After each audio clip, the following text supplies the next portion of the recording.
Hello, everybody. Welcome back. Hope you've been having a good weekend. Apparently, I'm an absolute retard, and the emulator device that I'm using, which is just a shitty looking Super Nintendo, has erased my fucking progress from last week. And I know that's why you're all here, is you're really worried about whether or not I can beat uh, Super Yoshi or whatever the fuck this game is even called. But I'm mainly going to talk about Beetlejuice 2.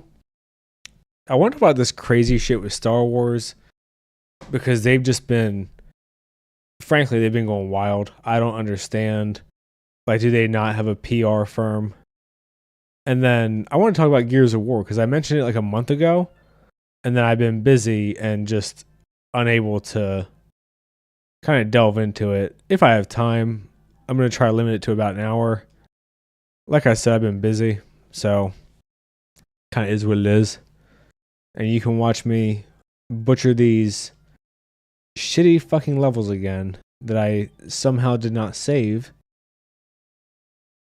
as I mentioned, because I'm fucking retarded.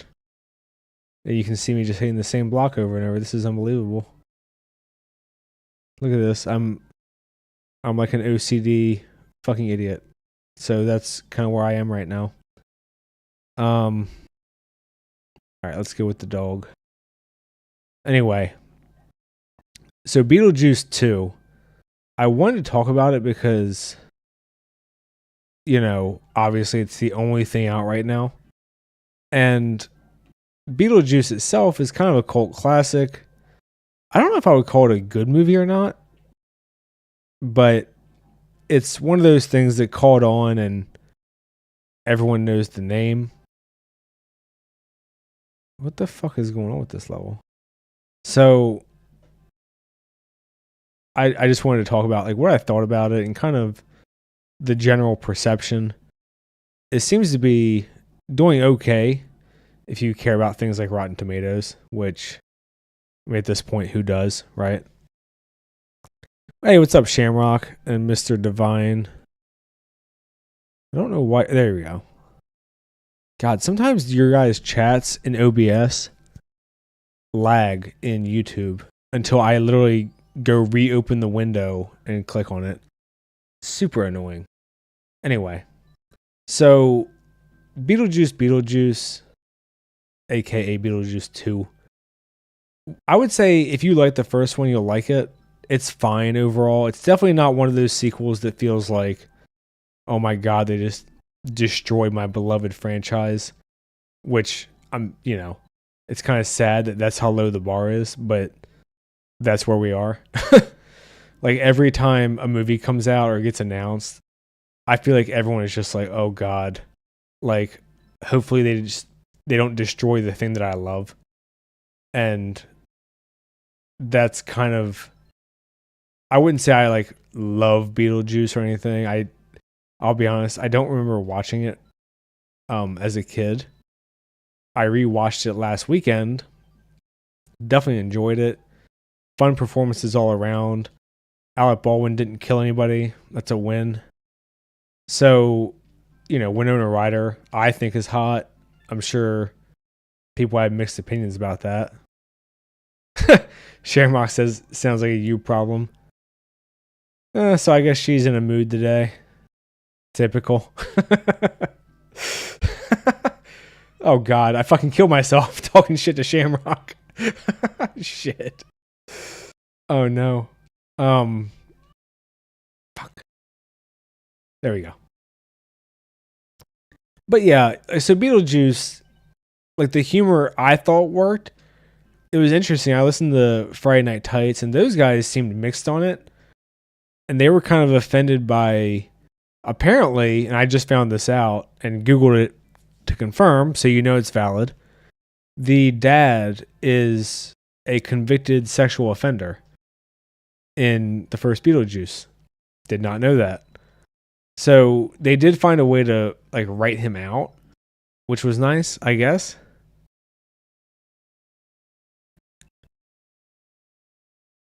That's an interesting question. So, oh my God. Mr. Divine says, any movie you would like to see a sequel for, like an older film or recent? Probably Shawshank Redemption. I want him to go to jail again. No, I'm just kidding. I actually stole that joke from Arby and the Chief. So thanks, John, for that one. A sequel. That's tough because most good movies, you're usually content with the story. But I do think there are plenty that are interesting, like potential wise. Okay, I'll give you a couple. And they're both going to involve demons for some reason. One is Constantine with Keanu, and it had Rachel Weisz or however you say her name.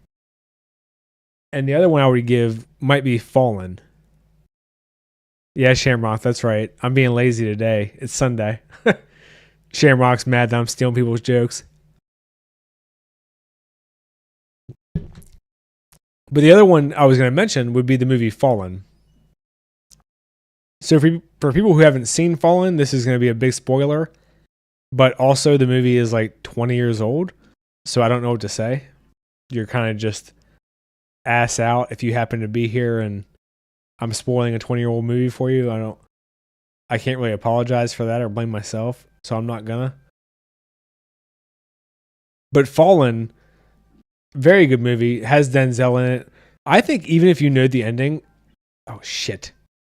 I think even if you know the ending, it's still a movie that's worth watching, which is like, I think pretty good praise, right? Like people still say that Sixth Sense is a good movie to watch, even if you know about the whole Bruce Willis thing. So this movie I would say is in a similar vein.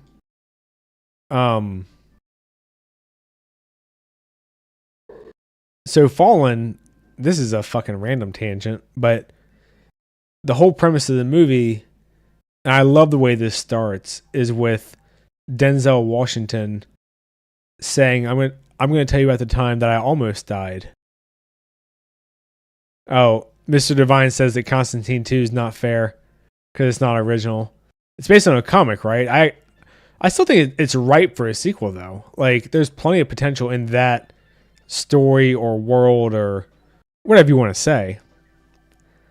So I wouldn't mind seeing it. I don't know if maybe it didn't do well at the box office, but I love that movie. I think it has one of the coolest hell scenes of like anything. Like I love when he walks through hell and he's running from the demons and he has to splash the holy water ball and break it. And you get like the slow motion where all the demons are grabbing for him. That shit's awesome. But what I was saying about Fallen, so the way the movie starts is Denzel's voice, like over the video, says, I want to tell you about the time that I almost died. And you watch the whole movie, and the whole movie is, it starts off with a guy on death row. And the guy on death row starts singing the Sympathy for the Devil by the Rolling Stones. And he starts saying, time is on my side. And then you see people getting touched, and each person that gets touched starts singing it, but they don't remember. And Denzel's like what the fuck's going on? Like, why are you guys all singing that song? Like, that's just not funny. So he's hunting this murderer, which turns out to be a demon, Azazel.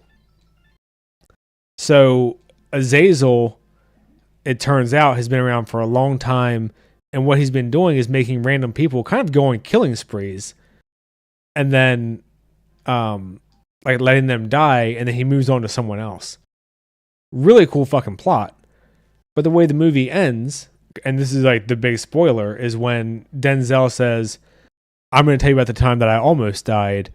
You find out that the whole movie is from the perspective of Azazel, which is an awesome twist. And when you watch the movie again, you're like, damn, like it totally makes sense with everything going on. It's one of those things where like the twist doesn't make the whole movie retarded, which I know sounds like a low bar, but I mean, face it, at this point, like, I mean, pick an M. Night Shyamalan movie, right? Like, any twist in his movie is going to be like, oh, so everyone's just fucking stupid. And that's kind of what I like about Fallen. But the reason I say I could use a sequel, and I would never want this because it would just be massacred. Like, the first movie is good, just leave it alone. Is that, you know, obviously Azazel lives at the end. So if you wanted to, you could do a part 2 where someone's like, oh, I'm following up on why this cop, it seems like suddenly killed himself, killed people, blah, blah, blah. And then you do the story where Azazel gets caught. And I think that could be a cool thing. I mean, why not, right? Like, if you're going to do a sequel, like, go all the way. Fuck it. Who cares? So those are two. I mean, if you want to be a little bit pedantic, did you say one movie? Any movie you'd like a sequel for. So if you want to be pedantic, I could just pick any movie. And I would love to see a good Terminator sequel, Predator. I mean, pick a franchise at this point that hasn't been butchered, right? Oh God, damn it. Alien has been crucified. Star Wars, for fuck's sake. So there's a lot of stuff that I think could be done interesting. I mean, even the way that Beetlejuice ended, because of, I think, the nature of the character, you could do a sequel, a part 3. And I don't know what the budget and box office is like for Beetlejuice, but I mean, if it does decent, we'll probably get it anyway. So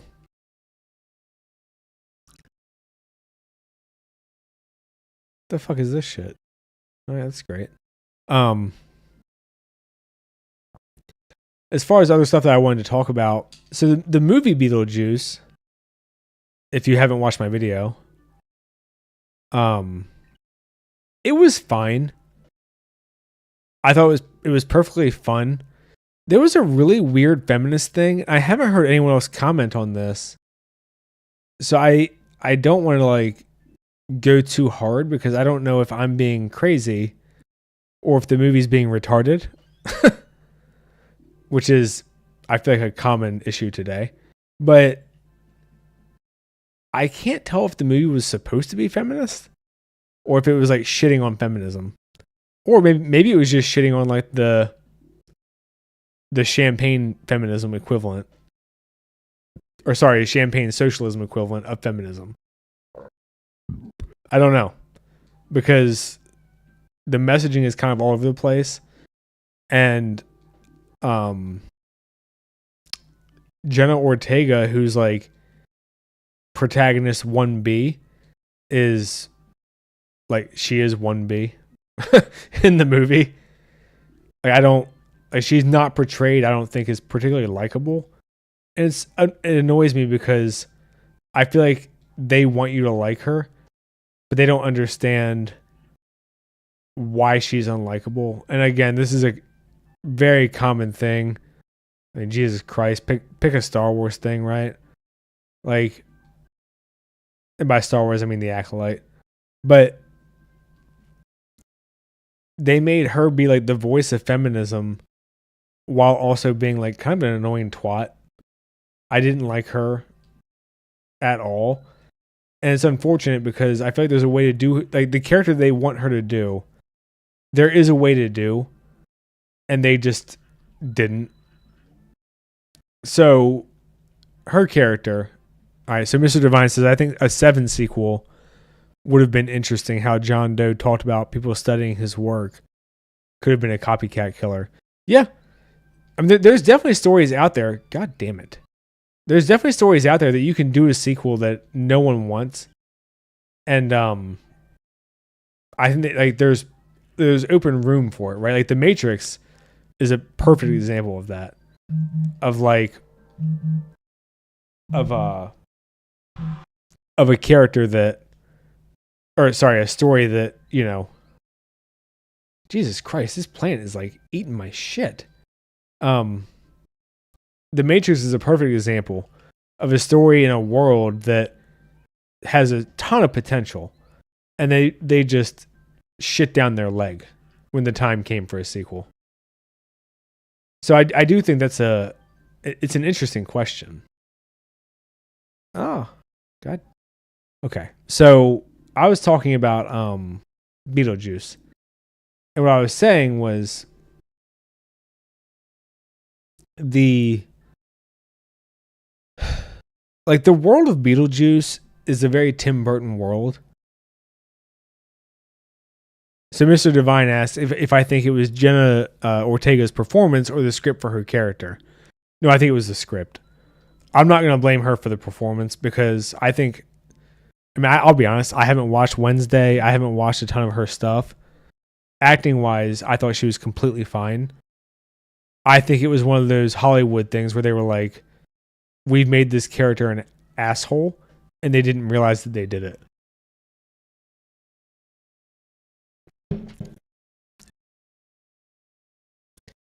So like, and I guess this is going to be like, I guess spoilers for the plot, but the way they do her character is they want her to be like kind of upset that her mom, she feels like, is a fraud, right?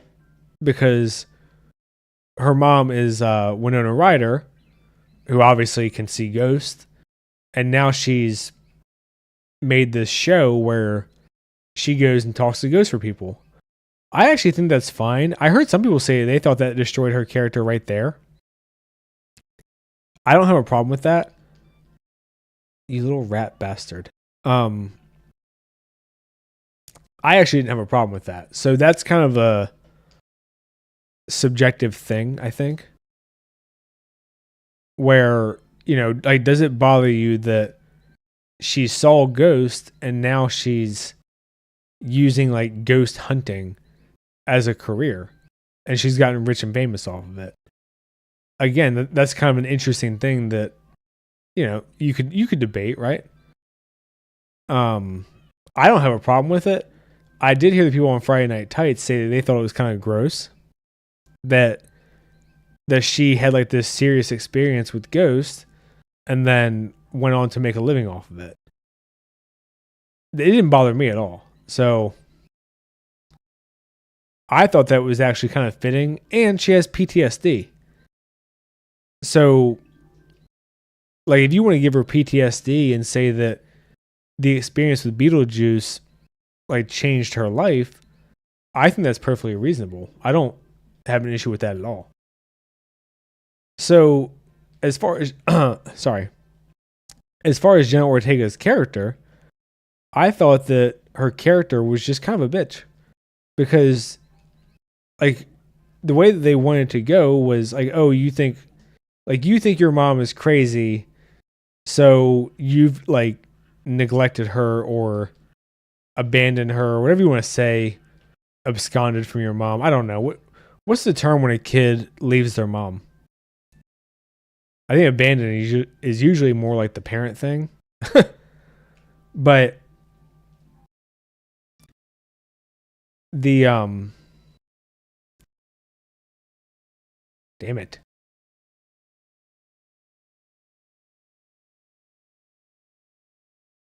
Sorry, I was focusing on Yoshi there.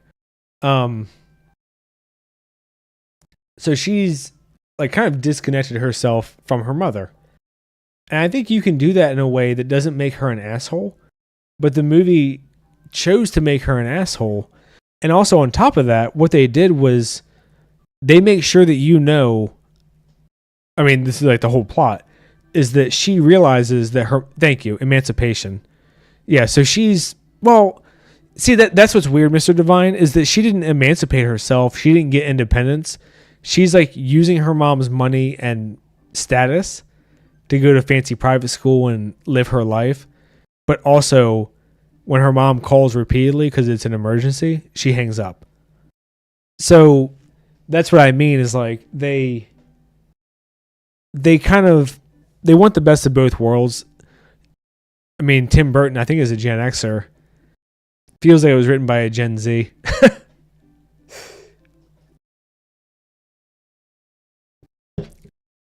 But anyway, so she like disconnects from her mom, but the movie shows you that obviously Winona Ryder was not lying. We've all seen the first Beetlejuice. So like we know that her mom's not like a bad person or a crazy woman or whatever the case is. And to me, the way that I think it should have been probably done is where you have Jenna Ortega be like maybe less skeptical about the ghost thing and maybe more like, you know, mom, like I know that you say you can see ghosts, but do you think you should be making money off that? Or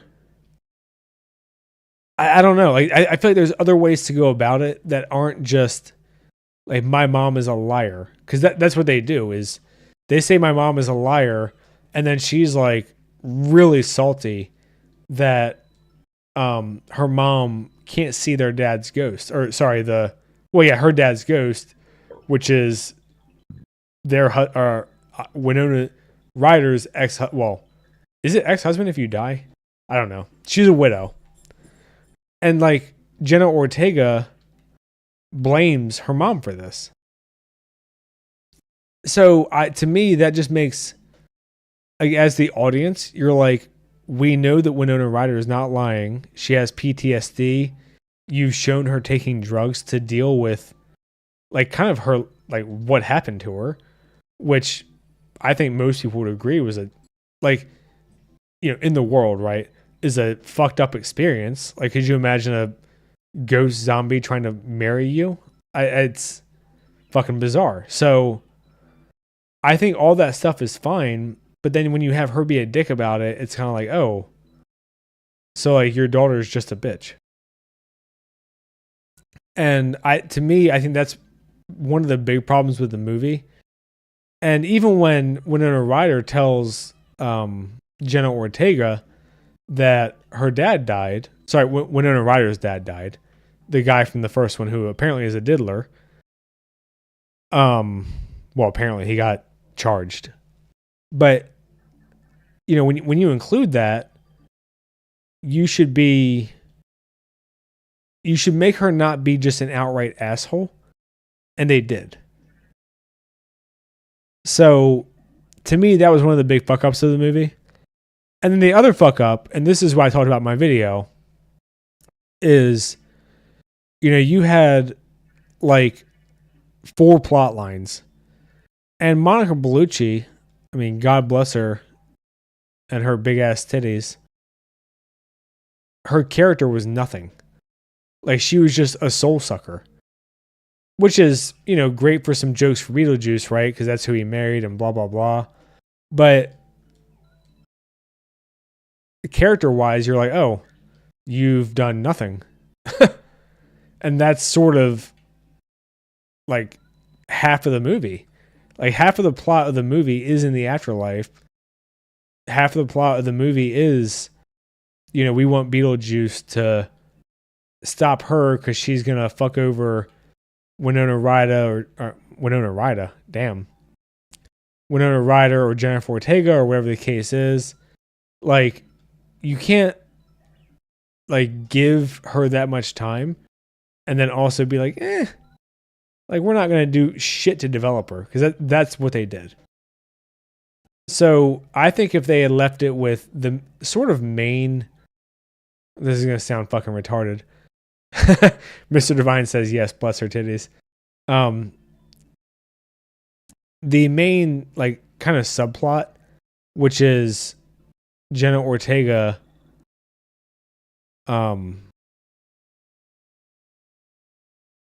meets this boy while she's visiting home, and the boy, this is a massive spoiler, but I thought it was also predictable watching the movie, so I don't know how much anyone cares, but there's your warning. is this boy that she meets. She's like, oh, he's cute, blah, blah, blah. Ends up being a ghost who murdered his own family, which is a pretty cool subplot, I think.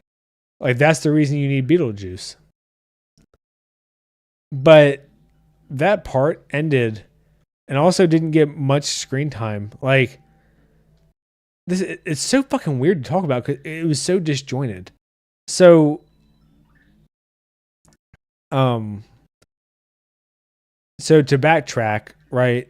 Jenna Ortega's pouting. She leaves her mom. She's like, go fuck yourself because my character sucks.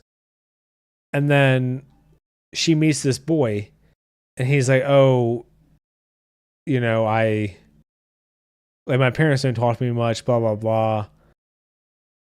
And they're just kind of like doing their routine things. And she's like, oh, okay. Like, but then he asks her out on a date and she sees the book of recently deceased people from the first one. All fine, right? God damn this bat. And so she sees the book of recently deceased people. Like, all fine, total makes sense in the world. You know, like that's how you see them from the first one. But like once that happens, he tricks her into essentially trading her life for his. And that's why they need Beetlejuice. But then the way that it ends is like, oh, Beetlejuice just shows up and solves it. And you're like, huh, is he going to come back? Because it just feels like one of those things where it's like, oh, that was not very satisfactory. And that's sort of the whole movie. I guess I would equate it to, I don't know, getting like a hand job instead of a blow job. Where you're like, yeah, it happened, but could have been more. Oh my God. So yeah, you're just mostly left off like, huh, I guess he's gone now. And there's no like theatricality, there's no drama. It's just kind of like, oh, hey, what's up, Talons and Spears? How you doing? So it's just, I don't know. The whole movie to me just felt like it was very compressed and very like unsatisfactory, I would say. Like, it was fine as a sequel. It was definitely not one of those that you're like, Jesus Christ, they destroyed my favorite character. Michael Keaton is hilarious. Obviously, he's great in the role. They use the joke again where he's like, do you want to see my real face or whatever? And you just get the behind the camera angle, which I think is a really good joke because, you know, it leaves it to your imagination. Like, obviously, you know, very nice comedy wise. But yeah, I would say if you thought the first Beetlejuice was like a 7, then this one is like a 5.5. Like, I thought the world building in this one was fucking brutal. If you think about it at all, you're going to be like, damn, this movie's dumb. I think. So my next topic that I wanted to mention was the decline of Star Wars. And I saw that, I'll just throw this out there, that Everest Productions threw out a teaser or trailer for part 2 of the Darth Plagueis thing they're doing, the adaptation. I didn't realize, I've been sending super chats to like the channels that I like, being like, hey, you guys should watch this, and kind of trying to give it a shout out. Even though the fucking video has 350,000 views or whatever, way more than my channel. But I've been, you know, super chatting Geeks and Gamers, Critical Drinker, and Star Wars Theory. And the funny thing is, Star Wars Theory, I was like, hey, you should watch this Darth Plagueis adaptation. And he was like, oh, I was the voice of Venomous in that. So he already knew about it. Obviously, because he was in it. But part 2 is coming out soon. They just released a trailer. Definitely recommend it. Like, if you like the Darth Plagueis book, even though it's it's essentially like machinima, if you guys are familiar with that. Like Arby and the Chief type thing. It's video game style, but like the dialogue and the actions and stuff are straight from the book. So definitely recommend it. And the reason I keep mentioning it is, one, because I can tell that they put a lot of work into it. And two, it frustrates me so much that Star Wars has all these fans that just love the Star Wars universe. And then Disney and Lucasfilm every fucking day just come out and shit all over the fans. Like, it's nonstop. I know I don't cover that stuff that much, but if you guys go to like Geeks and Gamers or Nerdrotic or like Ryan Kennel, they cover it, and it's fucking crazy.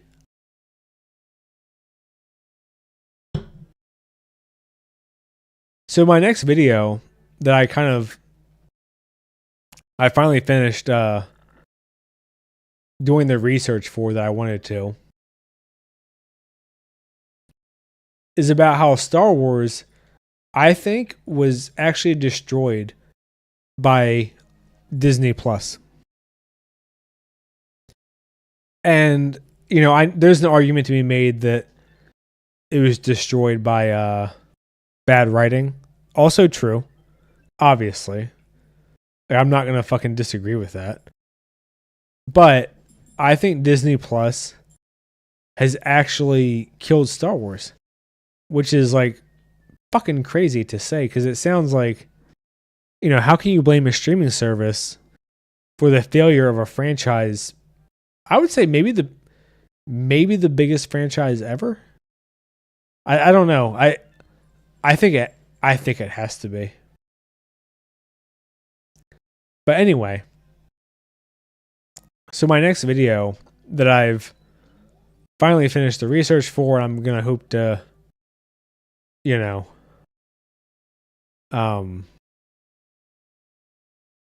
I'm hoping to get out maybe by Tuesday. I don't know. It's one of those things that's like, how much video editing do I want to do? God damn it. Fucking Yoshi. It's one of those things like, how much video editing do I want to do, right? So hopefully I'll get it out like Tuesday, but I don't want to promise anything, because I feel like if I do that, I'm going to just disappoint people. But I did like a bunch of, I would say a bunch of research. It depends on how you want to define a bunch.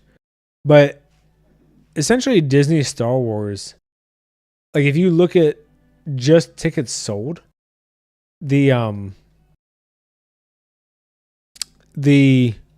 amount of viewers, right, for the original Star Wars, just to give like a preview, is like 100 and, let me look real quick.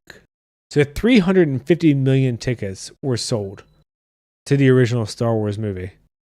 And obviously there's a bunch of rewatches, and that's a whole like culture thing. No one would ever expect that to be replicated, if they're being honest at all.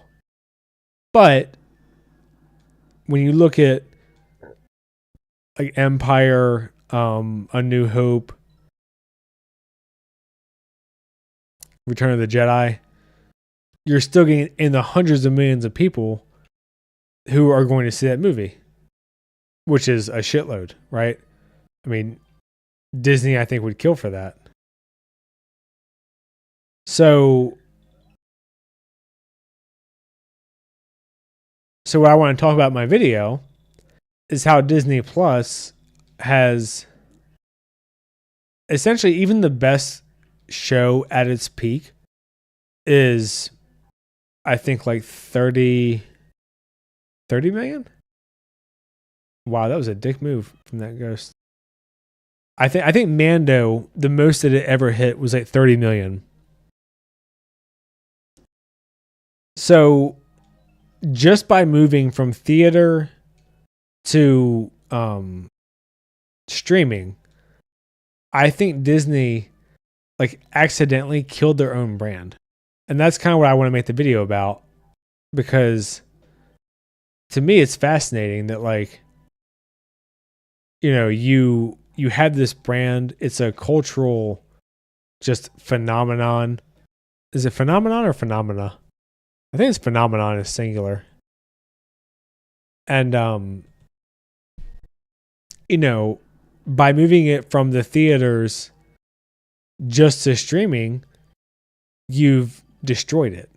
And obviously that doesn't include the bad writing, that doesn't include all the other horse shit around it.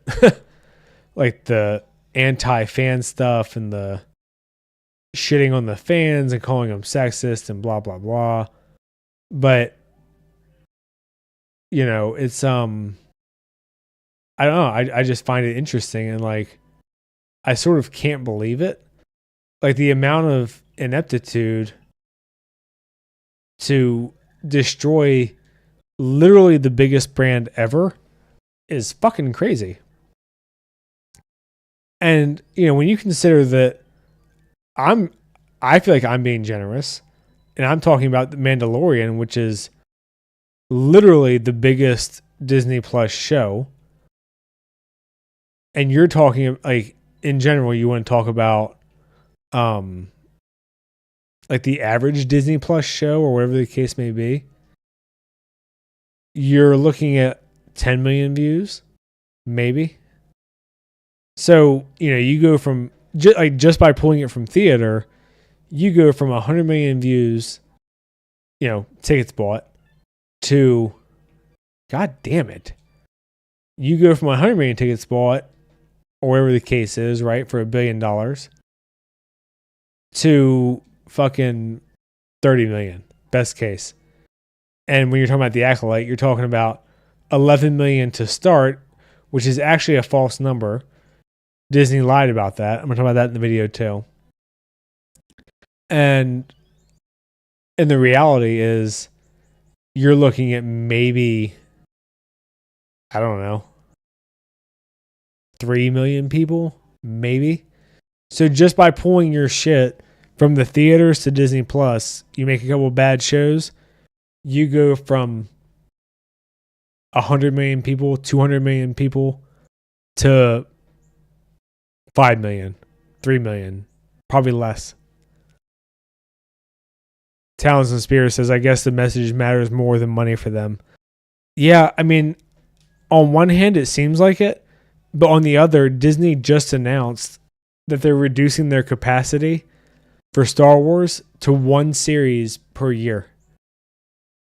Like, well, sorry, that's the rumor. Obviously, that's not definitive or anything, but you're talking about they haven't made a movie in what, 6 years?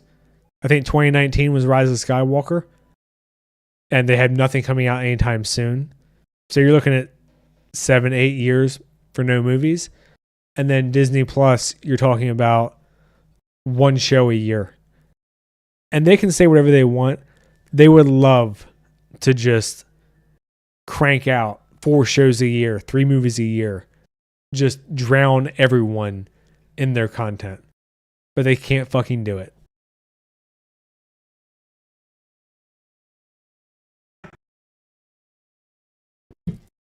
So to me, it's just fascinating and kind of sad.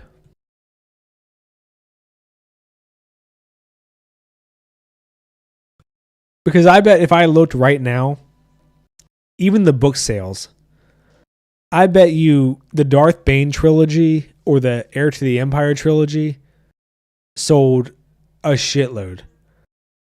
And then the High Republic books or whatever they're called, which is like the new Disney prequel shit, I don't fucking know. I wouldn't even be surprised if they're selling in like the singular thousands. Like not even the tens of thousands. Yeah, Mr. Divine says, I guess the parks and merchandise makes it possible. Yeah, Anybody who dreams of Disney selling off Star Wars, you're just delusional. Because why? Like even with just the OT, Luke Skywalker, Vader, Obi-Wan, Boba Fett, like just those toys alone probably make them their money. But, and this is the problem that people I think try to deny, is the loss of potential revenue is astronomical. And that's who they have to answer to, is the board. So it's not as simple as like, well, did they make some money or not? It's also how much could they have made because they have investors.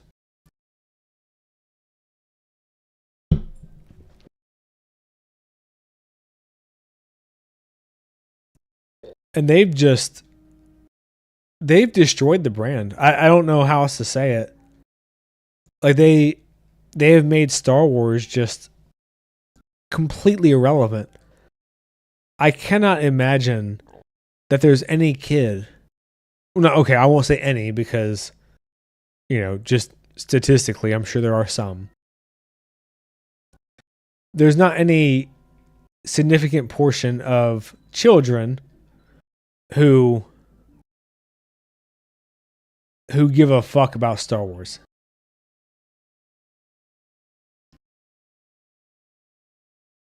God damn it. Fucking ghost.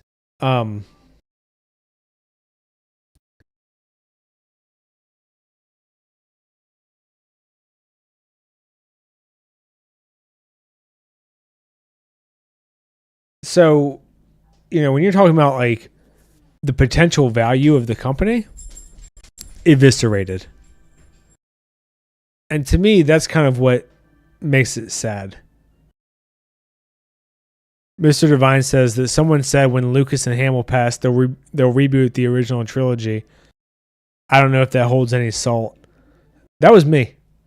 You might have heard it somewhere else, but I've said repeatedly that the day that George Lucas dies, there'll be some kind of disgusting Darth Vader style funeral that Disney will put on, and then they're gonna fucking announce a reboot, and then they're gonna annihilate the original trilogy, and kids today will be left with nothing from Star Wars. Because you can bet your fucking ass they will race and gender swap it. They don't understand the story. Empire can't end with their main character losing and having his life shattered.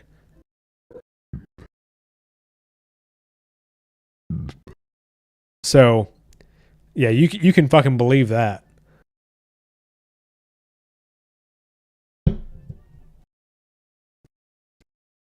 And I don't want to wish death on anyone or anything, but I mean, Mark Hamill is making it fucking hard. I'll say that much. The dude's an asshole. Like if you don't vote for the person that I like, go force yourself. Fuck you, douche. Like he's become a total dick. Maybe he always was, and now he just has the leeway to behave like it. I don't fucking know. But it is fucking gross that he just won't shut the fuck up. And it's like, the reality is if you're a fan of anything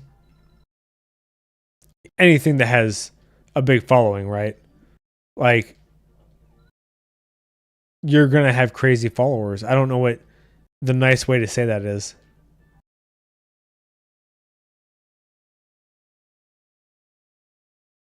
Like, just the reality of math is, the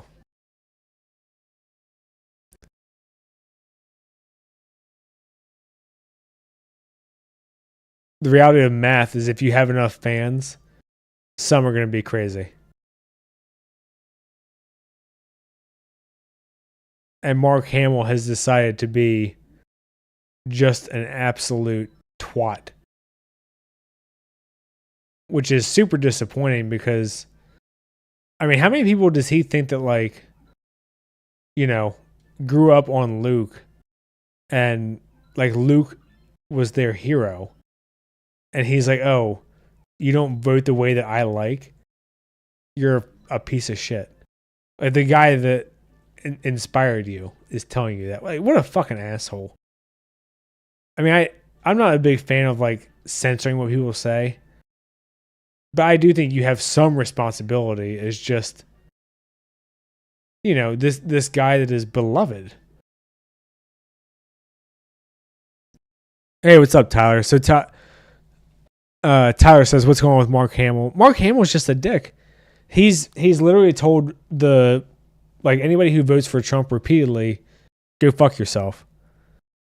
And I won't say if I'm voting or who I'm voting for if I do vote, but to me that's just disgraceful. I couldn't imagine like if Tyler was like, "Hey, I fucking love Kamala and I jack off to her pictures every night, and when she puts on a fake black accent, it makes me hard." I would say, "Cool. Like, that's you. Like, I don't give a fuck. Like, you're here because we talk about movies." And Mark Hamill has decided that, you're not qualified for that if you don't vote the way that he wants you to. And not only that, has he shown anything to make you think like, "Oh, this guy really knows what he's talking about. He's really proposed some good policies and shown me some numbers"? No, he's just a dick.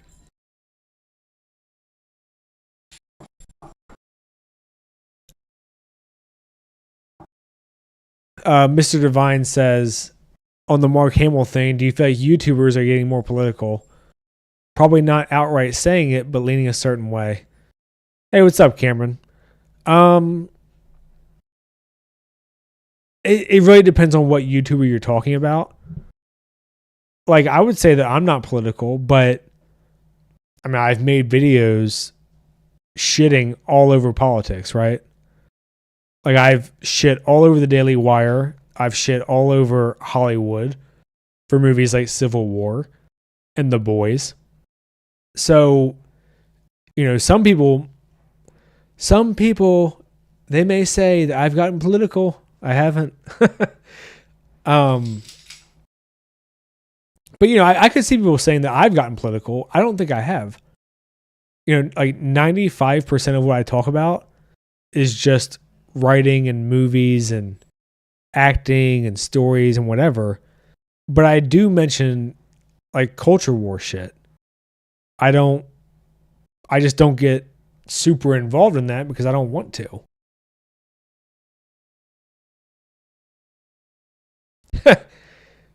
Higara, who I don't think I've seen before. How you doing? Says I'd be putting Mr. T on a gibbet outside.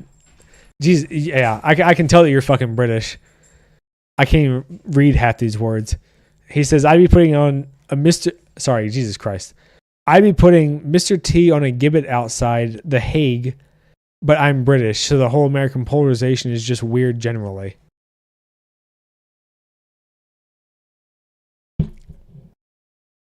I don't know what half those fucking words mean. But I will say in America's defense, as a fucking patriot, I think most Americans aren't that polarized. A lot of it is just media and social media. Like if you go to work, you go outside, most people are normal.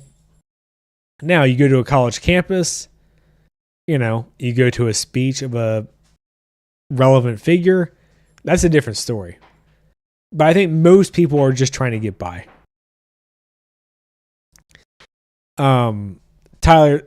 Tyler says, even if YouTubers are deliberately not political, it follows people no matter who they are. Watchers will read into their shit and make it political regardless of intent, unfortunately. And that is absolutely correct. And just unfortunate. Like, it's so funny.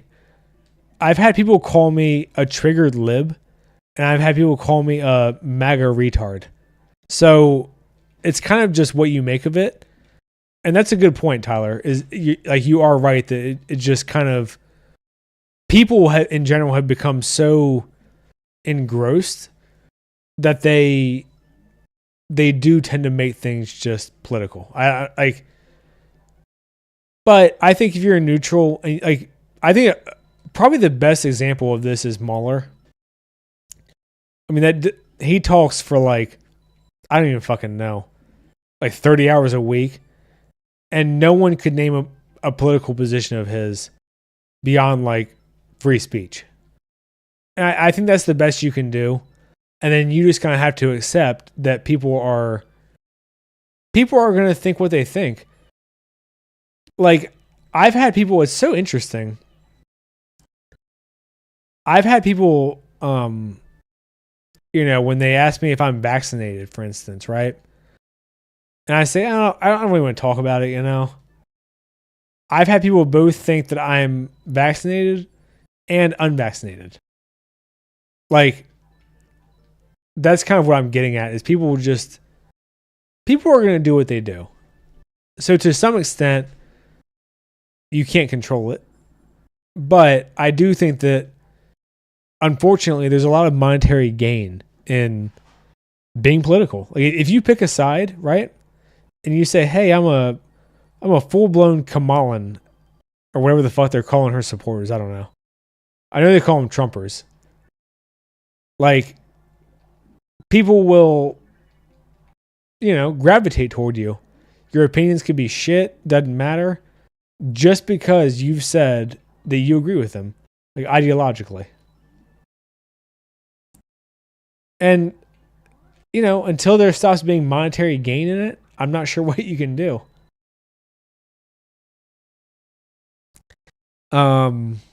Let's see. Mr. Devine says, to be fair, media does hold political views and want to push certain ideas. Look at the 60s for movies about communism. So are you saying that movies in the 60s were promoting communism or anti? I'm assuming anti. Well, I actually don't know, because Hollywood has always been, well, to my understanding, Hollywood has always been kind of lefty. But I don't know if lefty means communist or lefty just means Democrat. So, God damn it.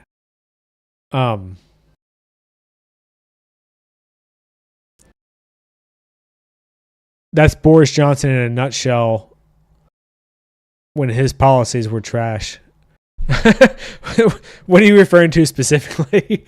Something I said or something I was just talking about in general? Because I'll be honest, I don't have any proposals, like, policy wise. If that's what you're looking for, I kind of feel bad for you being here. There's a lot better places to spend your time.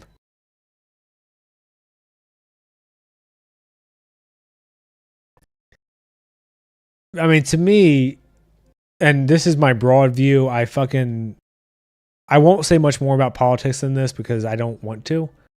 But I find politics just to be so disgusting and so much just, God damn it. God damn it. These fucking Shy Guys are destroying me. I find politics just to be so dishonest and just, I mean, it's really just how much do you want to suck like a bunch of dicks? Because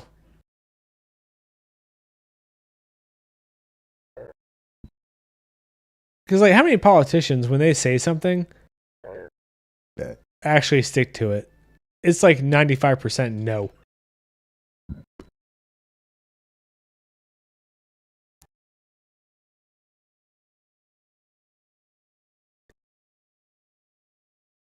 Oh, Jesus. You fucker.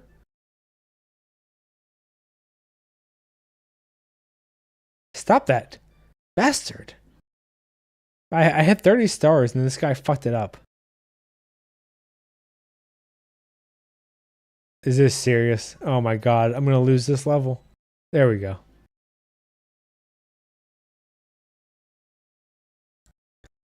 So Higara says, yeah, just your general thing about people gravitating towards charismatic folks over logic. Anything for a vote. It's what Mr. Devine says. Exactly. I mean, like I said, I don't want to delve too deep into this. I agree, Higara. Higara says that modern politics just needs to stay the fuck out of media. Completely agree. And you know, the sad thing is a talented writer could make all kinds of political commentary and no one would care. Like, there's a reason that 1984,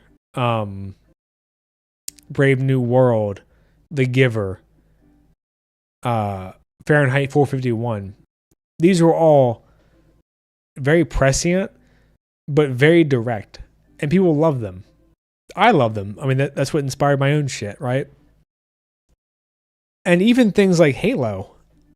Like, if you read the books, there's a very kind of anti-bureaucratic message baked in to the 343, or sorry, the Bungie part of Halo, at least. It's very anti-religious extremism. Like, it's very anti-politics. The whole thing with the Arbiter is super anti-political, I think. Sorry, it's anti-political in the sense that it's anti just blindly trusting your leaders. I mean, obviously you have books like Dune, fucking classic.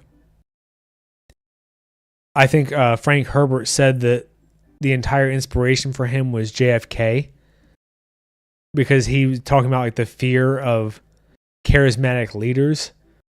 There's so much sci-fi and just just fiction in general, right? I love fiction so much more than real life because fiction just, it does a good job of encapsulating the theme without all the extraneous bullshit. And there's so many of these movies and shows that just get it right about the human issue. And the human issue is we're fucking flawed. You know, if you want to debate how we're flawed or why or how to fix it, I think that's all fair game. But I think all of those series that I just mentioned do a good job of nailing down the flaws of humans. I mean, I think Paul Atreides is just such a good example of someone who just doesn't want to be in power, but has to make terrible decisions. And to me, that's a lot of what life is. And I think when you get in real life, what you get more complicated with is, you know, who are you having sex with? Who do you want to win over? What resources do you need? Like, there's a lot more that goes into it. And there's also the element of, I want to survive personally. So like, these things might be the best for my country, but I don't want to fucking die. Mr. Divine says, I don't know if there's any old heads. He means 50 plus. But he's asking if media was always like this. Wait, are you asking, or are you saying that media was always like this, but people are just more salty now? Because that's interesting if you are. Tyler says media for political shit that is marketed. Oh, okay. I see. I totally misread that tonally. Let me restart. Tyler saying that media for political shit that is marketed that way is one thing, but to take things that are marketed as fantasy or space opera with a very specific storyline and then just insert your values into it is bad. Okay, so Mr. Divine says he's asking. So I think what Mr. Divine is really asking is like, Jay, are you in the chat? Hagar says, it's weird when we see Mango Mussolini's politics mentioned in things like Halo. Like Elon named dropped in disco. Did I just read that wrong? Hagar, I think I'm I don't know if you had a typo or I'm just fucking retarded. Like Elon named dropped in disco. I don't know what that means. But he says, ugh, themes above modern allegories. You're right about Doom because it lacks that. All right, Higara, you're going to have to clarify for me because I just butchered what you were saying. I'm sorry.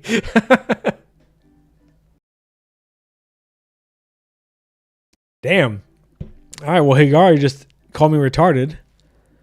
Can't deny it.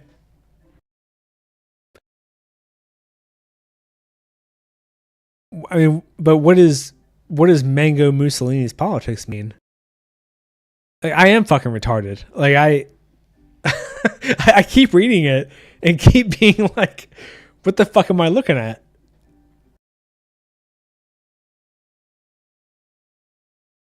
Oh, I think I see what you're saying. Okay.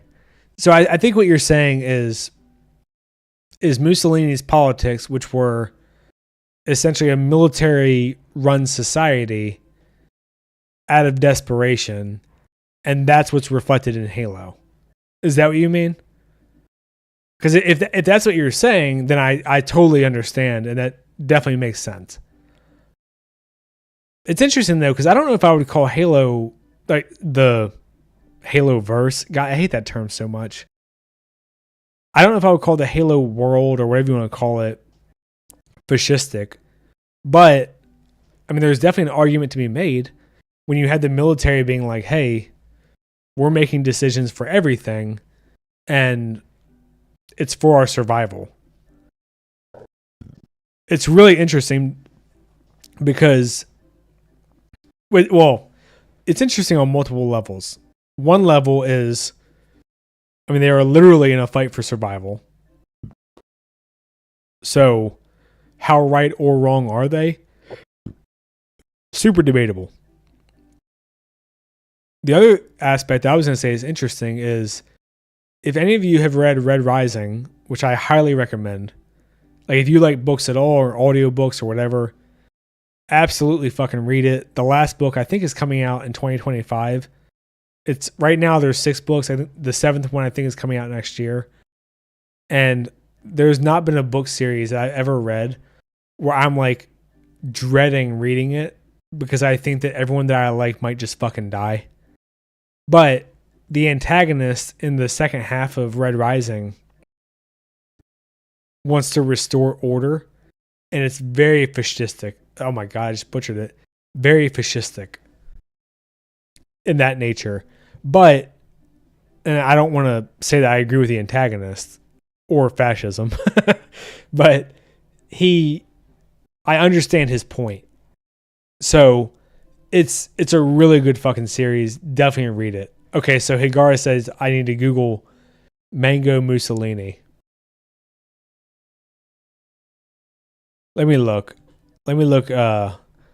Mango Mussolini. I'll be honest, I thought you were fucking with me.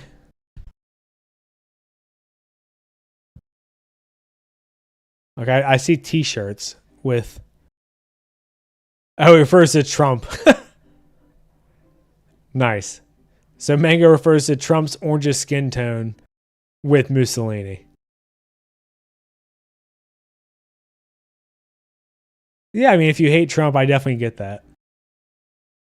I won't give my opinion on him. The only thing I'll say about Trump is if any of you have ever watched Kill Tony or Shane Gillis, the Shane Gillis, Joe Biden Kill Tony is one of the funniest things I've ever fucking seen.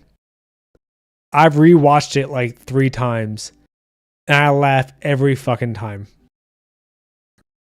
Kill Tony is hilarious himself, but Shane and Adam Ray, who plays Biden, Shane Gillis plays Trump, are hilarious. Like they fucking stay in character the entire time. And also, Higara says that Mr. Divine, I'd say Star Trek 1960s and Dune, etc. Sure, there was less politics in the past. and Tyler chimes in to your point. I believe Star Wars is irrelevant. You know what's funny, Tyler, is you say Star Wars is irrelevant besides Andor. Andor is also like the least watched live action Star Wars thing, even though it's clearly the most well written and most well thought out. Give me 1 second, guys. I'm gonna pee, and I'll come back and finish these 3 levels, and we can talk about this because I do want to talk about what Higara said, where he said things in the 60s were less political.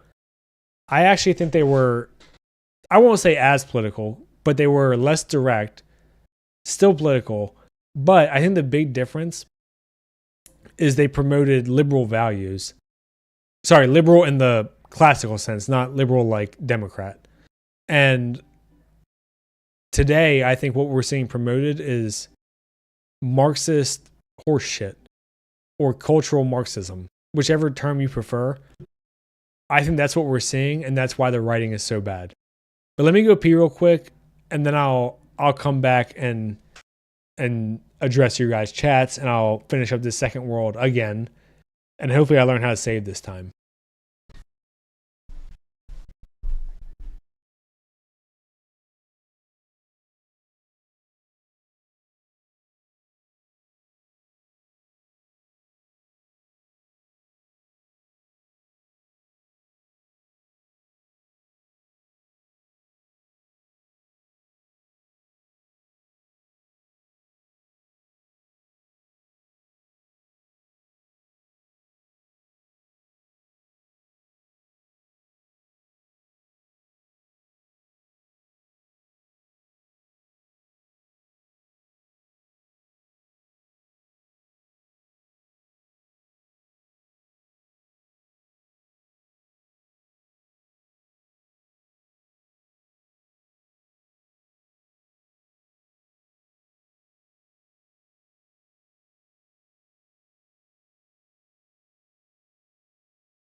Okay, sorry about that. I do have a tiny bladder, so can't help it. Get my microphone adjusted. I hope that sounds okay.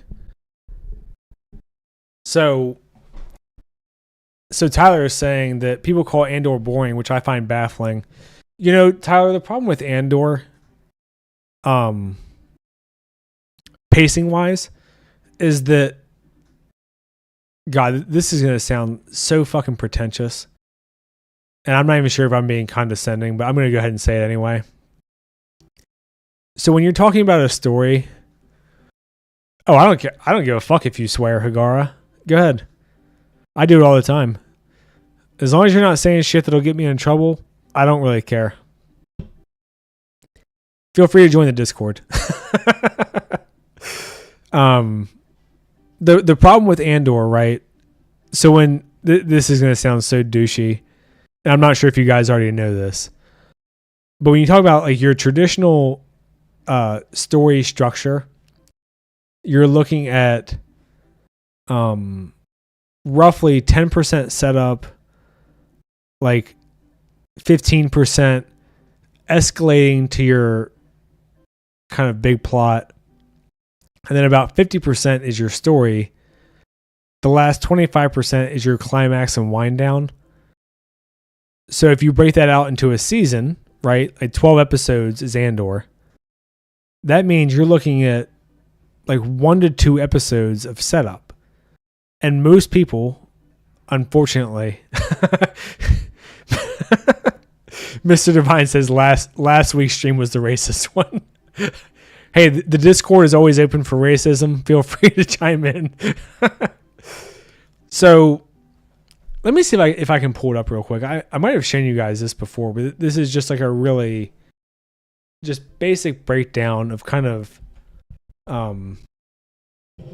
like story structure. Because I wanna make the point that I'm fucking talking about. And I'm not doing a good job, so okay, here we go. I found it. Just give me 1 second, guys, and I'll switch my stream over. Fuck Yoshi. I'm tired of that bitch anyway. Let's see. Alright, so that's gone. Oh, god damn it. Fuck. Give me 1 second. I'm busy being retarded now.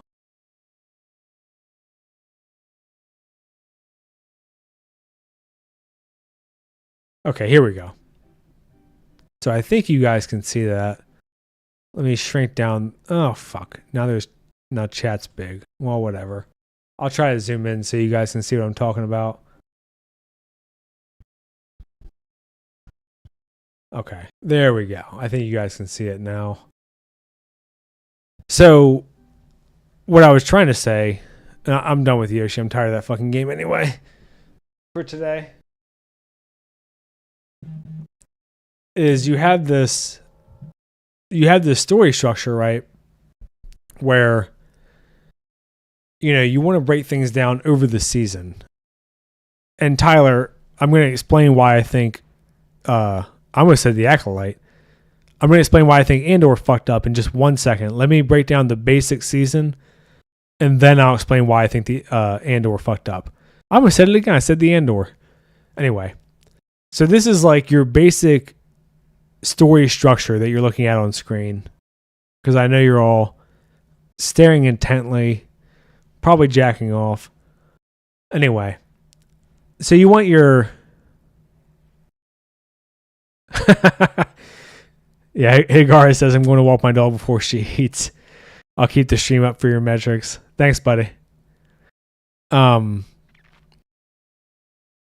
So your basic story structure, right, is 10% setup, 15% like you had this new situation, and this is at the 25% mark, your character decides to embrace the new situation. And then from 25 to 50, Tyler says I'm at the gym, the exact opposite of jacking off. Well, have you tried curling with your dick? How about push-ups? Okay. Jesus Christ. I should end this fucking stream. Anyway, so 25 to 50% is you're kind of escalating this new situation. And then from 50% to 75 is where shit gets fucked up, right? So if you're a Spider-Man, this is where, the Green Goblin is like wrecking the town. You don't know if you should stay Spider-Man, blah, blah, blah. And then from 75% to 90% is where you get the kind of the final push or climax where your character is really going in.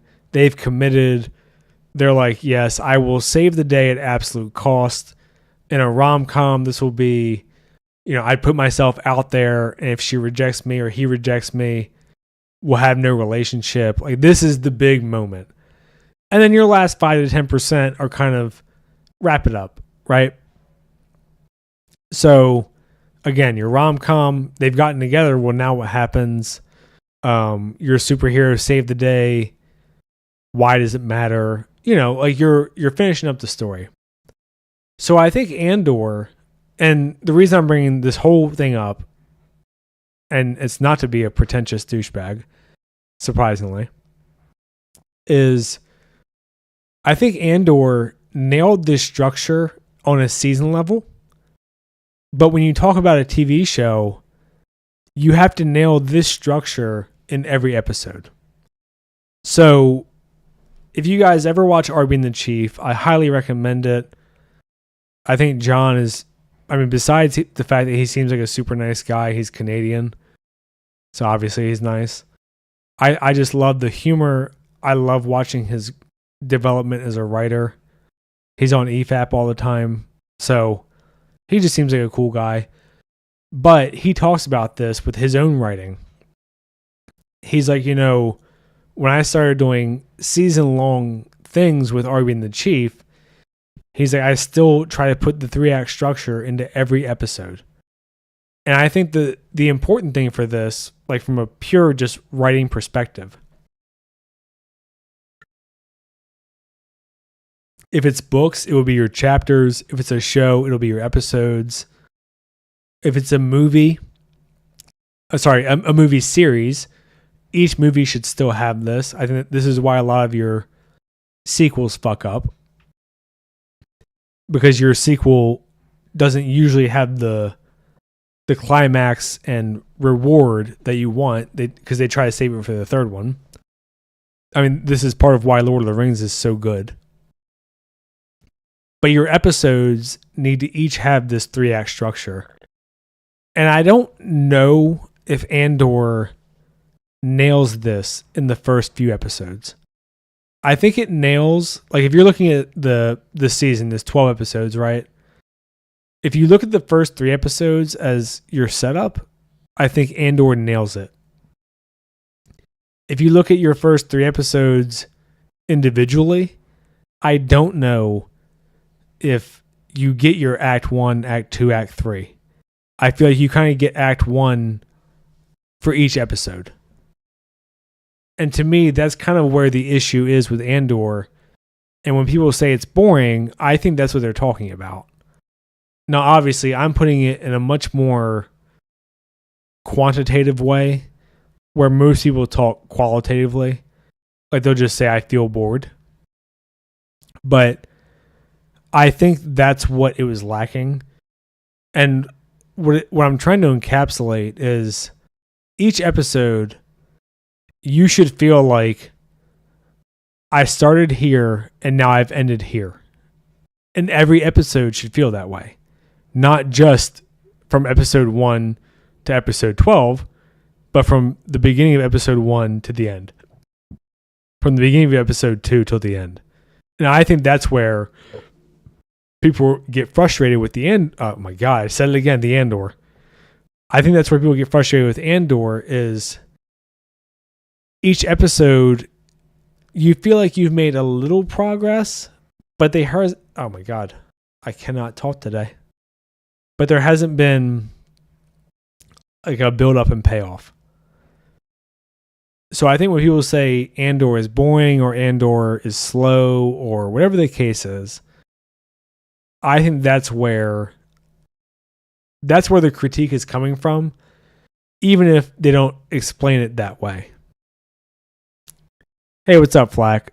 So Flack says he disagrees and I'm a big bitch. I'm just kidding.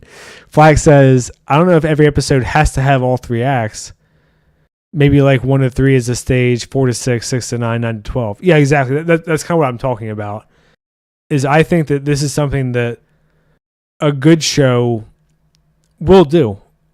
Or sorry, a show that, because Andor is a good show. So a show that, I don't want to say it enraptures because that's such a weird word, but a show that just sucks you in, I think will have those things. And I'm going to give an example in just 1 second, Flack. Tyler says you're right. I find Andor a product of the first era of streaming. It was displaced into modern day streaming. I think Andor is best watched 3 episodes at a time. Yeah. And something really interesting is Arcane, which I'm looking forward to season 2. I need to rewatch. Arcane does 3 episodes separate. So 3 episodes and then 3 episodes and then 3 episodes. Very interesting story. But I would guess pretty much anything. If you watch the first 3 episodes of Arcane as a movie, you would be like, wow, that felt like a full movie. Like there's stuff left open, but that felt like its own story. And that's kind of what I'm getting at with this structure talk. So Flack, to address what you were saying, I was going to use the example of Supernatural. Supernatural has a lot of issues. Yeah, Tyler says he wants me to do a video of Arcane. Maybe I will. Honestly, it's more of just a matter of time right now for me. That's why you're kind of seeing, I don't want to say half-assed content, but I've been struggling to get stuff out. So Flack, what I was going to say was Supernatural. I think most people would agree is a fun show, but if you get into the world building and the characters and blah, blah, blah, probably not great over the course of 15 seasons. But no one would say, if you watch season 1 of Supernatural, that you need to watch 5 episodes or 6 episodes to feel like the stage has been set. I think something that it does very well is like episode 1, and this is going from memory fucking 6 years ago. So I'm sorry if I make a mistake. But, you get set up, boom, demons are in the world. They're trying to kill them. They become ghost hunters. Or, supernatural. What the fuck are they even called now? I think they're just called hunters, right? They become their job. That's a full story. Like, obviously the story is not ended. There's plenty of world building left. There's plenty of character stuff left. But I would argue that you get all 3 acts in that episode, right? Even something like Seinfeld, although that's episodic, so maybe it's not fair. But every episode, you get like this weird setup because they have a dumb conversation. You get like whatever weird shenanigans they do, and then it wraps up. And usually it wraps up with them being the losers. But that's kind of what I was getting at. Not that I wouldn't even say you have to rigidly stick to it. Yeah. But I think it's a good guideline for writing. And look, there's writers who can do other shit. There's other story styles. Let me see if I can find the one that is like the build and peak. I can't remember what it's called.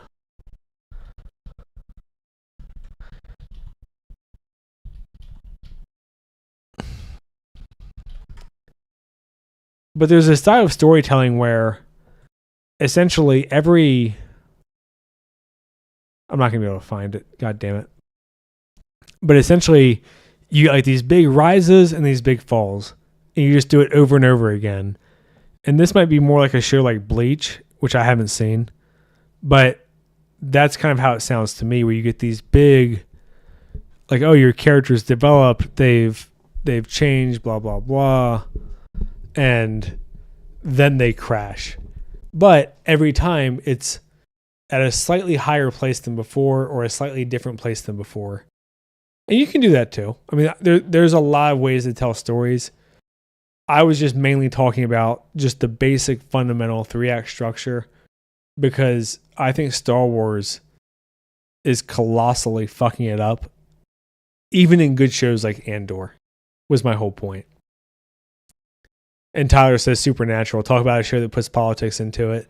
Yeah, I'll be honest. My wife and I binged like 14 seasons or 13 seasons, and we just never finished. I think Jensen Ackles was, he had just gotten possessed by Michael. And then we both were just like, I don't care. And even when I consider bringing it up, she's like, like maybe put something else on. Which is a bummer. I mean, I wouldn't say Supernatural is a great show, but I think it's a fun show. And it's an enjoyable show, you know?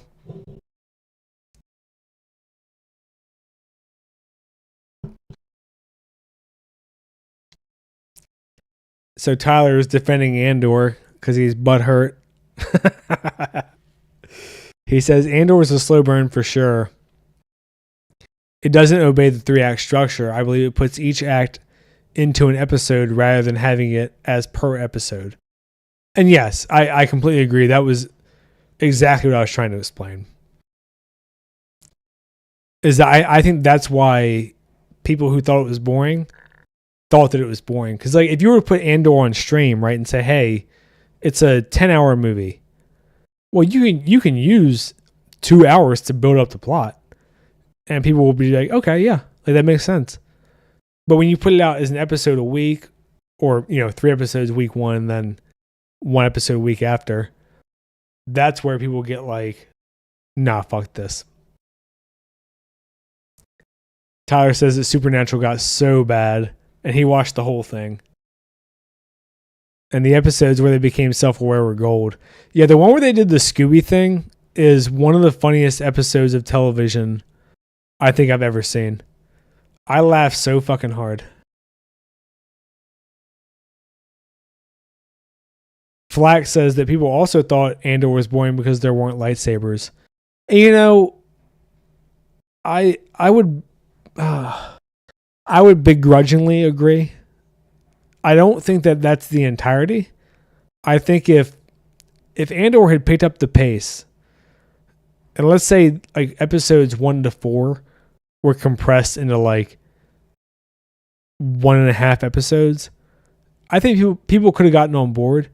But I do agree that there is an element of just, God, this is such a douche thing to say, but of just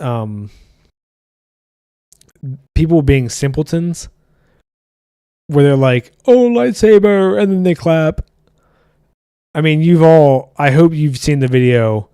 This guy Grizzy has a very good channel where he just makes fun of all these reactors who are so disingenuous. And there's a chick who's watching I think it's Ahsoka, where Anakin is walking into the dust and his lightsaber flashes red and he flashes red as Darth Vader. And she goes, "Oh, it's red. Oh my God, it's red." And it's like, that's the level of fucking content that people want to enjoy. And I completely agree, Tyler. Tyler says that you find the same people who dismiss the whole of Andor as boring are raving, in all caps, about Obi-Wan and Mando. And I completely agree. And Obi-Wan and Mando, I didn't even watch Mando season 3. I thought season 2 was a cameo fest. Season 1 I mostly found boring. And Kenobi I thought was just fucking retarded. Like, all the retcons aside, I thought it was retarded and cringe. Like, Reva was a miserable villain. Just fucking awful. She did like weird parkour. She survived 2 lightsabers to the chest. She just suddenly changed her mind after a life of vengeance and also murdering children. Fuck that show.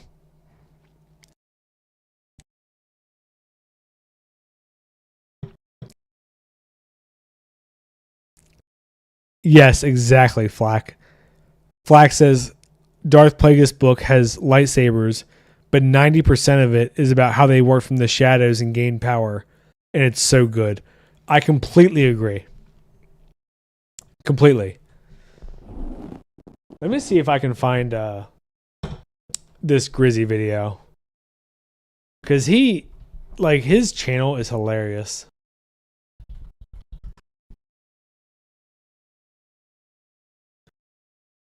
Oh, God, I'm going to find fucking reaction channels instead of his. This is how YouTube fucks people. Let me see if I can find it because it's so funny. Oh, here it is. It's what's her name? Grace Randolph saying it's red. Or he Vadered. He Vadered.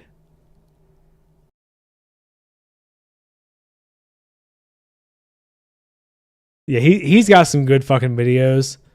Sorry, it's Mr. Grizzy, who apparently uses a psycho from Borderlands as his emblem. Oh, okay, so this video is a montage of all the retards from the season.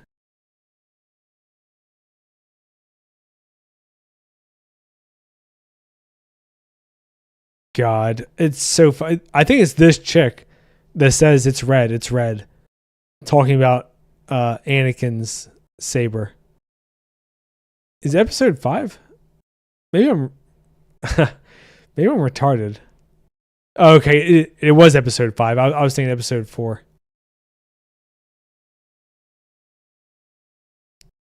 I fucking hate these people.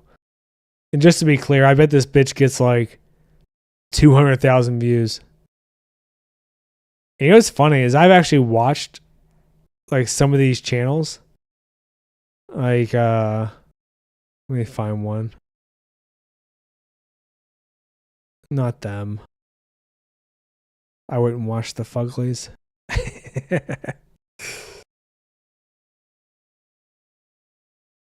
There we go. Like this channel I've watched. And these guys are huge.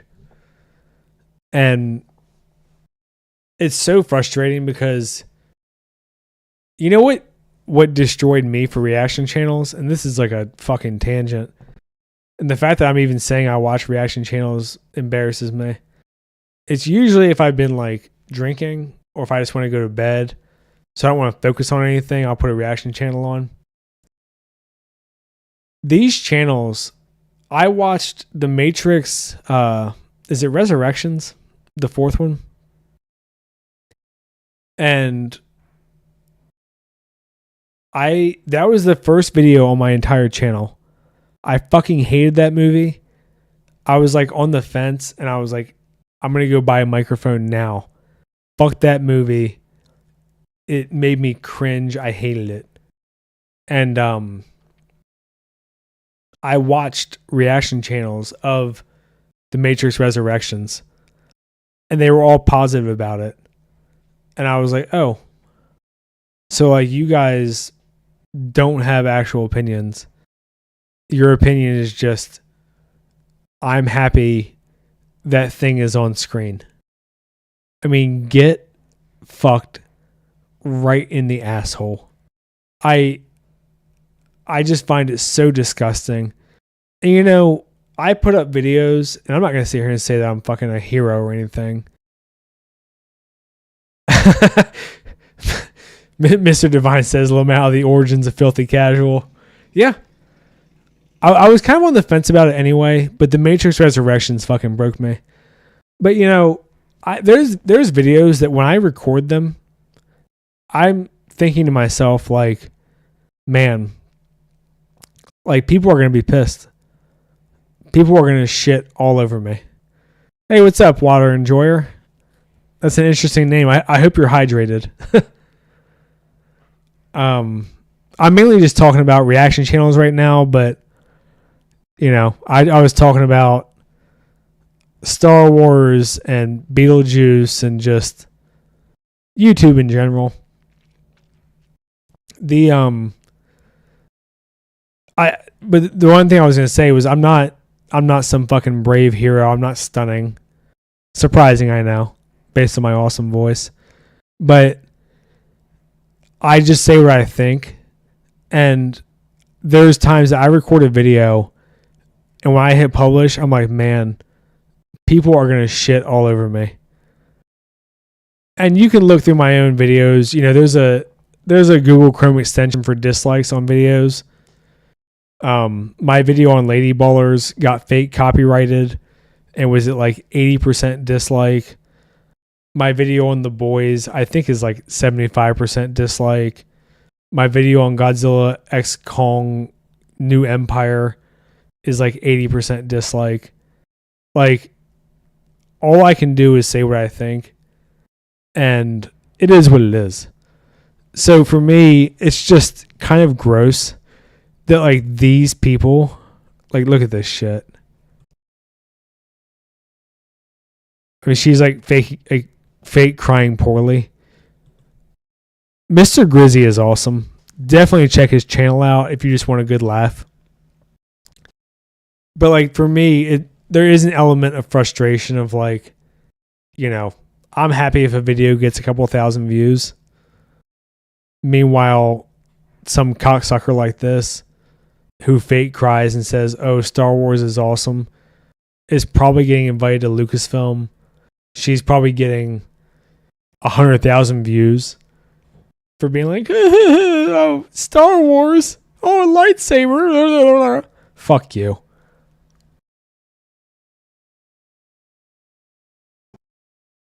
So I don't even know why I went on those tangent reaction channels, but for me, that was kind of what ruined them for me, or ruined reaction channels for me, is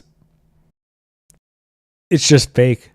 Like knowing, like when you see a movie that is just absolute fucking dog shit, and then you watch a reactor and they're like, oh, best shit I've ever seen. Look at the action. Oh my God. Fake cry. Like, how can you ever watch another one, you know? And I'm embarrassed to admit it. I still put them on now. Like if I've had too many to drink instead of listening to a podcast that I care about, like EFAP or B Sup or Open Bar, I'll throw on a reaction channel. But even then, it's mainly just because I want to see shit that I enjoy, like make other people happy.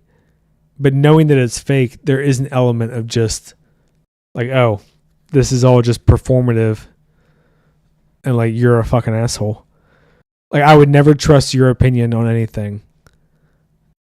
And you know, my channel is super small, but I do hope that that part is at least of some value.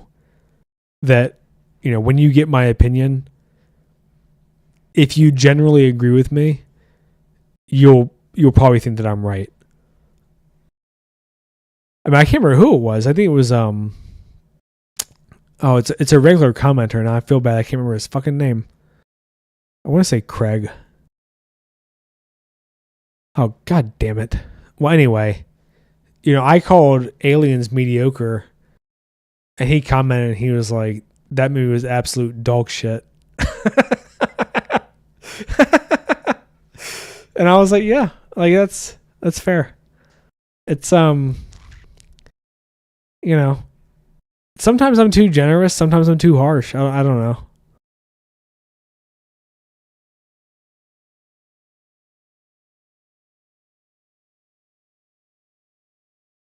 God, Mr. Grizzy, he's fucking crazy. Flack says that shills have ruined show movies and video games. Sorry, he says shills have ruined, I'm assuming because he had a typo, shows, movies, and video games. Yeah, I mean, have you guys seen this Acolyte backlash? It's fucking wild.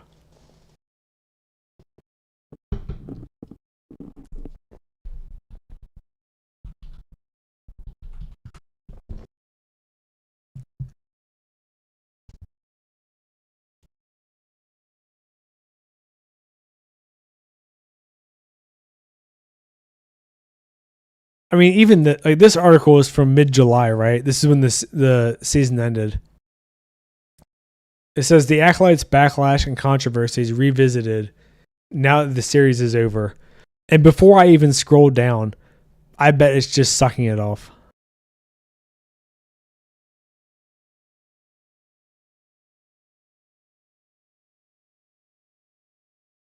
Here we go. So was the Acolyte even woke? And yeah, it just tries to justify that dog shit fucking story.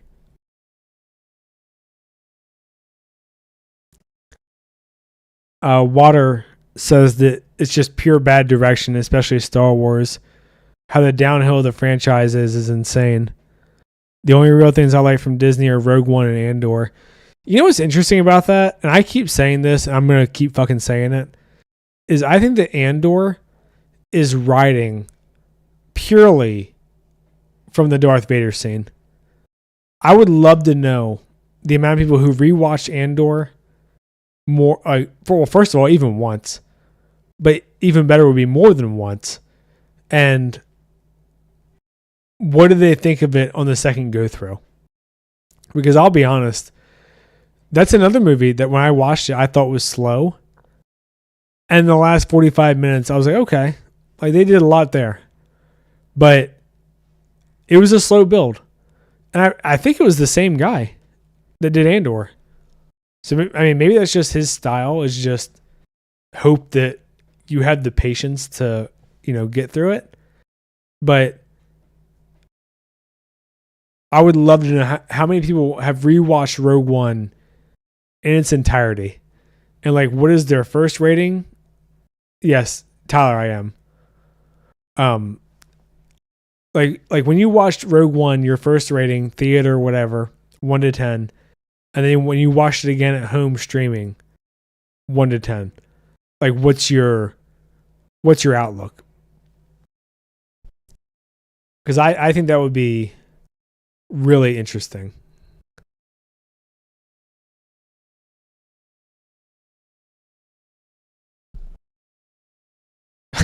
Mr. Divine says not high.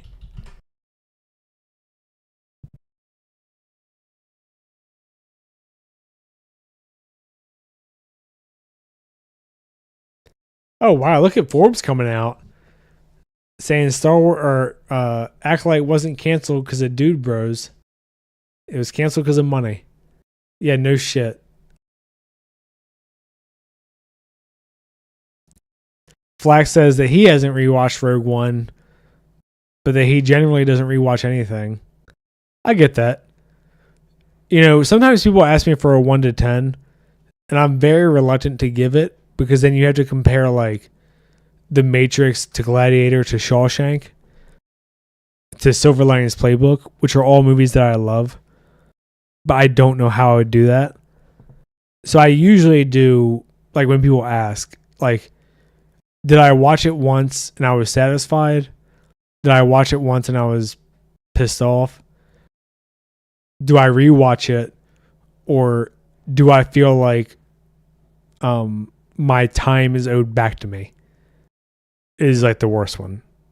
Like the Hobbit movies, I feel like my time is owed back to me. Like Peter Jackson needs to sell me like 8 hours of his life. All right, so chat's debating Rogue One. Water says, I didn't care for the main characters, but everything else is amazing. I loved Krennic, the Death Troopers. The space fight was very good. It felt very Star Wars. And although they reconned it, the death of... Sorry, I think I'm misreading this. Although the recon of the Death Star... Oh, sorry, okay. Jesus Christ, I'm full retard today. Although the recon of the Death Star was bad. 7 out of 10. But the final battle felt so Star Wars. And he's rewatched it twice. Well, that's good. I think if you rewatch it twice, that means you like it. So I think that's pretty good praise.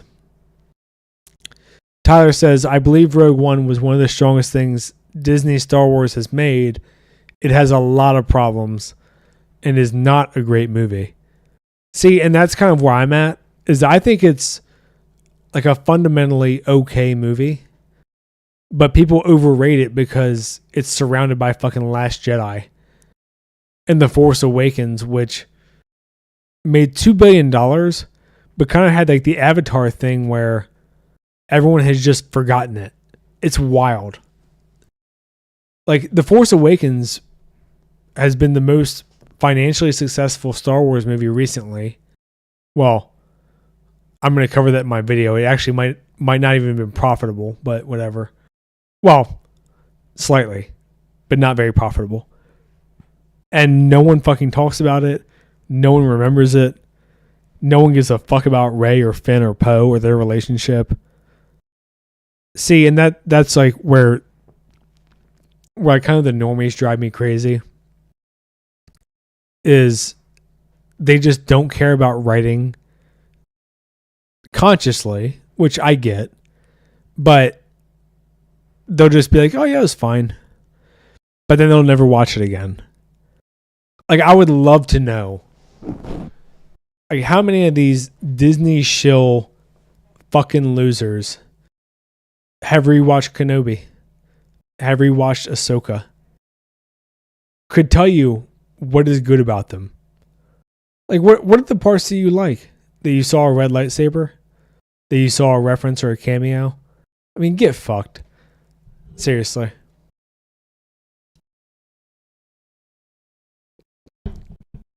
Like, I just listened to the Darth Plagueis book recently. I've been watching the Everest production thing. I've been listening to the second book in the Heir to the Empire trilogy. And it's so much more Luke than anything in the fucking sequel movies.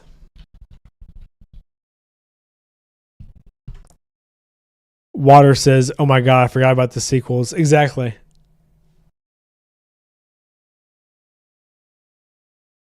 So here's episode 1. I'm going to stick it in the chat for you guys. If you haven't seen it, I definitely recommend it. It's oh shit. I think I put the link in wrong. God damn it. God, I'm fucking boomering hard today. Does that one work? Let me see. Okay, it still takes you 23 minutes in, but you get my fucking point. I sent it twice like a fucking asshole. And to me, like, look, it has 400,000 views in a month. One part of one book in a fucking old video game. Could you imagine if Disney put $50 million into this and said, hey, we're going to adapt Darth Plagueis to live screen? It would crush. God, I mean, fucking Star Wars, man. It's so frustrating.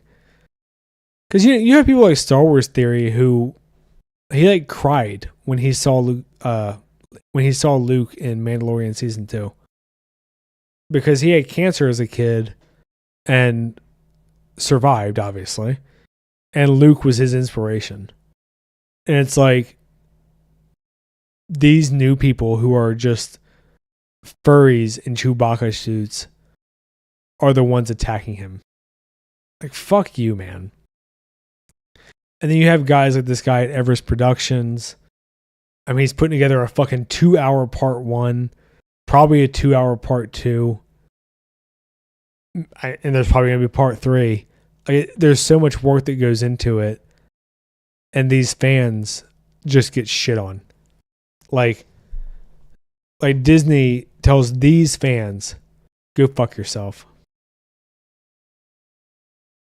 I mean, like, I'm clicking through pretty quick, but there's like a young Palpatine. I mean, he looks just fucking like he's described in the books, and it's like, why is it so hard? Just fucking adapt it.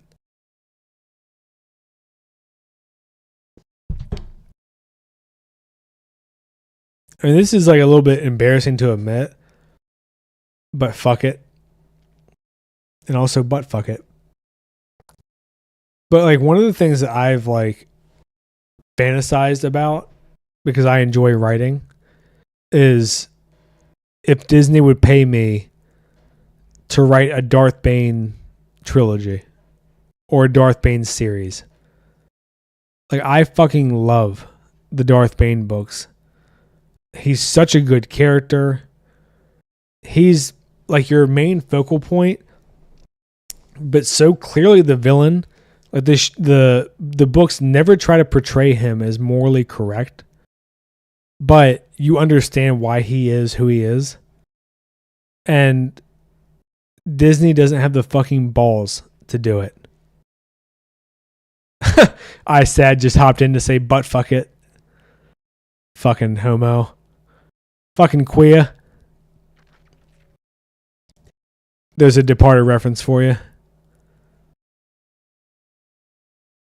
But like the Darth Bane trilogy is just so fucking good. And it instills the rule of 2. His apprentice is Darth Xana. So you get to see like Sith sorcery. It's fucking amazing. Oh my god. And there's some scenes in that shit that are brutal. If you haven't read the books, highly recommend them. And this is a minor spoiler. I'll be vague, but it is a part of the plot. But there's a part where he gets poisoned, but he thinks that he can't be poisoned because he's arrogant. And he's like, oh no, I need to go to the healer, like on this planet. And he's trying to get there, and he's like, I need more like fear to fuel myself or anger. And he runs into a family. And he sees like this is so fucked up. He sees the dad with his kids, and he kills the kids in front of him so the dad can see them die to feed off of his fear. Like, that is what the Sith should be. And instead we get Chimere fucking Ahsoka. Or sorry, fucking May and Osha. Whatever their fucking names are. Who even cares? Can't keep track of those bitches. You know, we get Kylo Ren throwing fucking tantrums. And just being like pissed off that Darth Vader is his grandpa.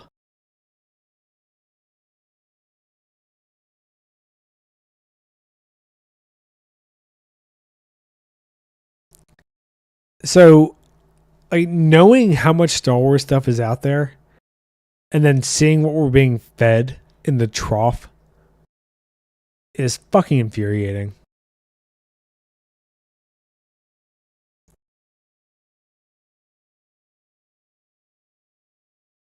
All right, I think I'm gonna leave it here today. I've been just like ranting and raving like a madman for like an hour now, and I meant to cut this shit off like an hour ago. So we got to talk about all kinds of stuff.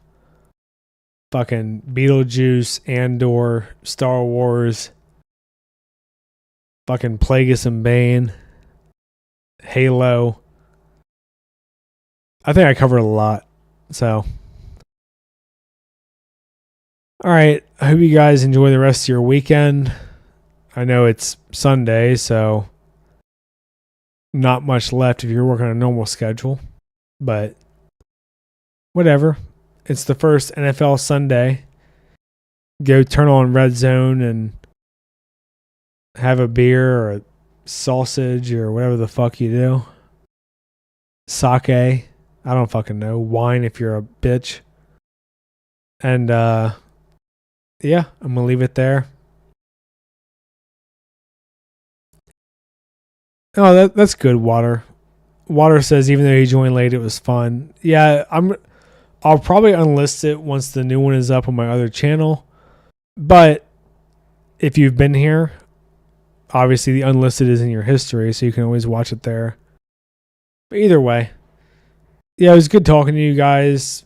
Check out the Discord. I'll put the let me put the link in the description now before I fucking forget. I don't want to end it just yet. God damn it. Give me 1 second because I am a semi-retarded boomer. Let me see. I'm so fucking bad at Discord. Here we go. Okay, there it is.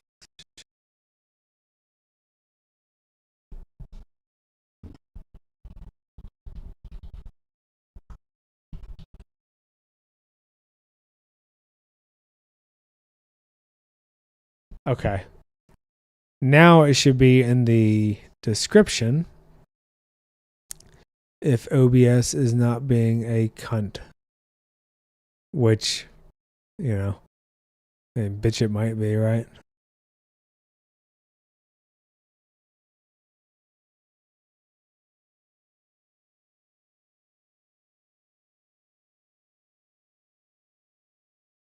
Alright. So there's that.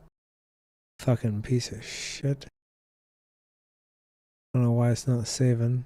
God damn it. Let me try again. I don't know if my fucking internet cut out or something. There we go. So it should be good now. So if you refresh or whatever, Discord should be in the chat there. If you want to come talk and, I don't know, send dick pics or whatever the fuck people do on Discord. But I'm going to wrap it up. Hopefully I'll finish Terminator today so I can talk about it next week. I'll be honest, guys. Having a wife makes watching TV hard. Like, you want to watch something and you're like, oh, can we watch episode 2? And she's like, need a shower. All right, this sounds like bad stand-up. I'm not going to keep fucking going. But anyway, wrapping it up for today. I'll try to get my Star Wars video out talking about the numbers hopefully by Tuesday. And, you know, if any of you guys want to become, fuck you, Istad. Istad says, wah, wah, wah. Yeah, he's just mad that I fucking sent him an inappropriate joke last night.